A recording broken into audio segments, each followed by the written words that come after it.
My son was bleeding on a trauma table, and a nurse asked me a routine question that ended my marriage before the surgery even finished. My name is Desmond, and I need you to understand. This story does not slow down for one single second. Stay with me. The call came at 4:12 on a Tuesday. My son Rowan, 13, hit by a car while biking home from practice.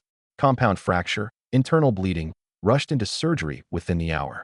I got to the hospital in 11 minutes flat, breaking every speed limit between my office and that building. A trauma nurse pulled me aside before I could even see him. We may need an emergency transfusion. Can you confirm your blood type for a potential direct match? Oh, positive.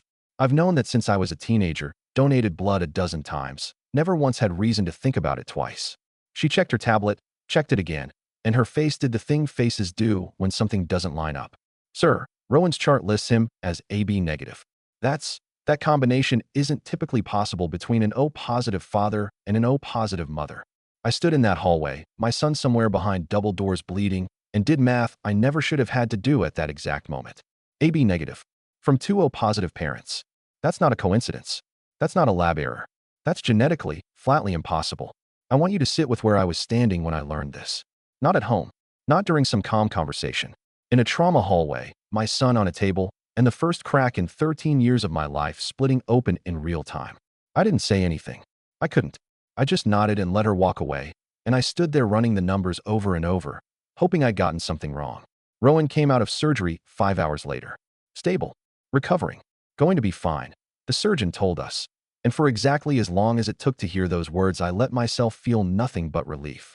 Then I went home, and my wife Priscilla asked how it went, and I looked at her and said 4 words, his blood type's wrong. I watched her face do something I will never forget for the rest of my life. Not confusion. Recognition. The specific, sinking recognition of someone who has been waiting 13 years for exactly this sentence. Desmond, sit down. I need to tell you something.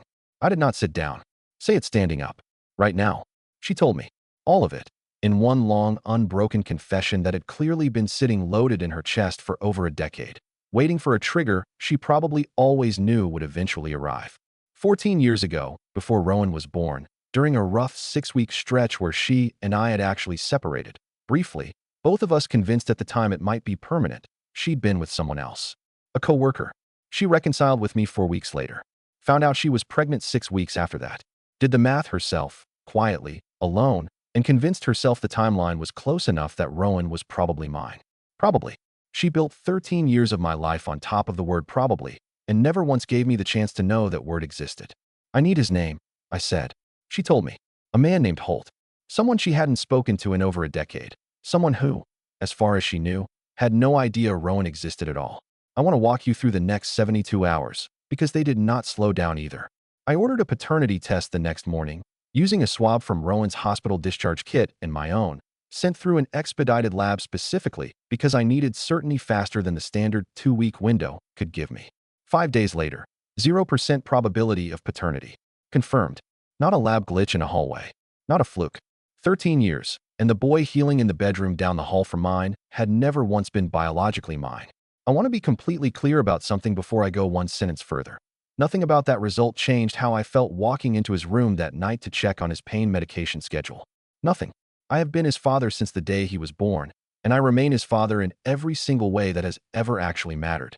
I need you to hold that fact next to everything else in this story, because it's the fact that never moved, even while everything else collapsed.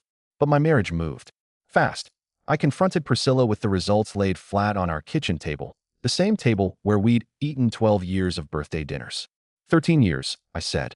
You let me believe he was mine for 13 years, and you almost let me find out through a nurse in a trauma hallway while he was bleeding on a table. I was scared, she said.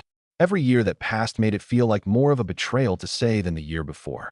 I kept telling myself next year, until there were 13 of them. I want to tell you what happened over the following weeks, because the story doesn't slow down here either. I didn't leave immediately. I want to be honest about why. Rowan needed both of us functioning, present, and stable through 6 more weeks of physical recovery, follow-up surgeries on his leg, physical therapy 3 times a week. I made a deliberate choice to hold the marriage together through that specific window, because my son's recovery could not wait for my own grief to catch up. I filed for divorce the week his cast came off. I want to tell you about locating Holt, because this part of the story surprised even me. Rowan's medical team had flagged, during his transfusion crisis, that having additional biological family on file could matter for future medical situations. Rare blood type, family history, the kind of information that actually has real clinical weight, not just emotional weight. Priscilla and I agreed, after a difficult conversation, that reaching out made sense for Rowan's sake, regardless of what it meant for either of us personally. Holt, when Priscilla finally found him, had absolutely no idea Rowan existed. None.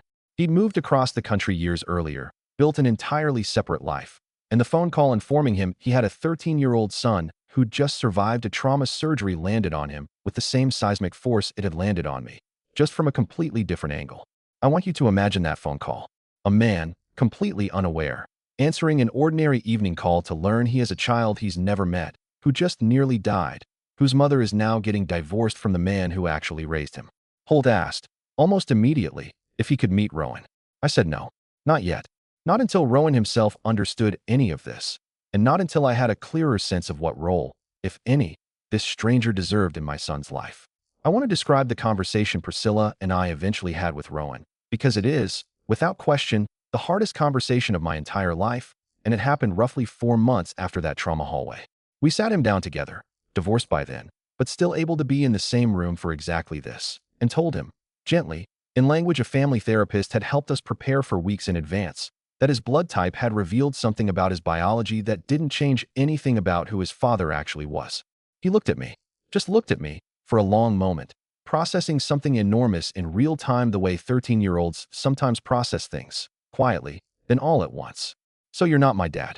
I am your dad, I said. I've been your dad since the day you were born, and I'll be your dad for the rest of my life.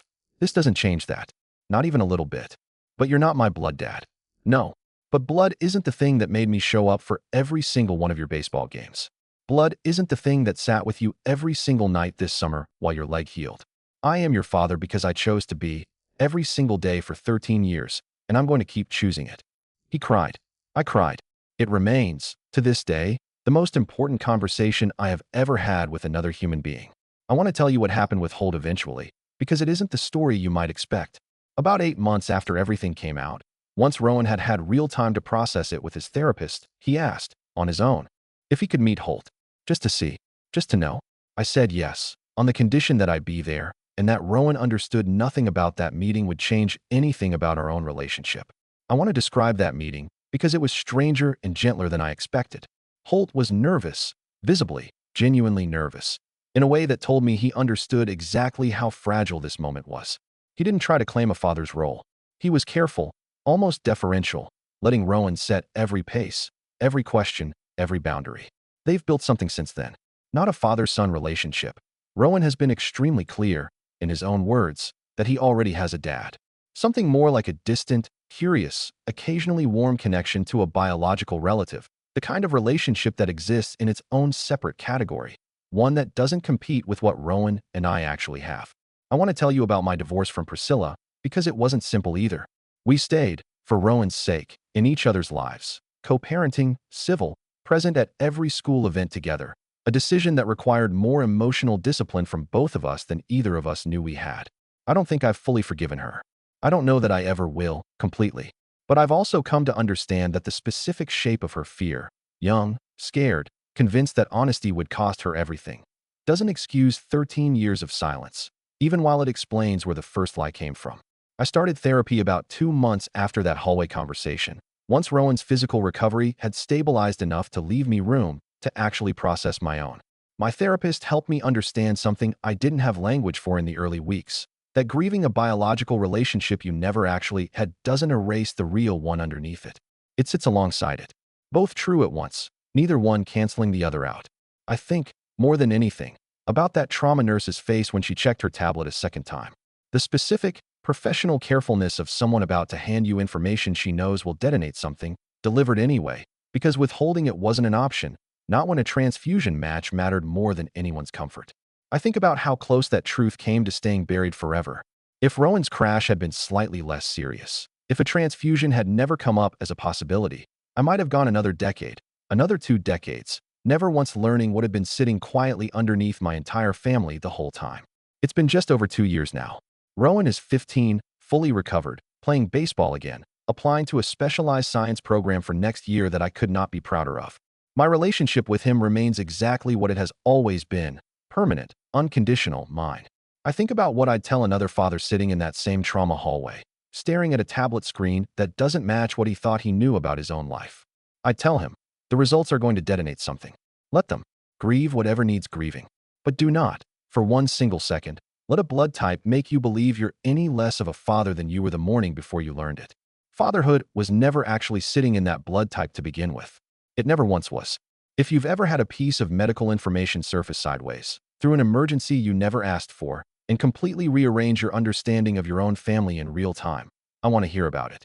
I think there's something uniquely disorienting about learning something that enormous while your child is still bleeding on a table 3 rooms away, forced to hold both truths at once. Terror for his body, and the quiet collapse of an entire decade of what you thought you knew. One trauma hallway, one mismatched blood type.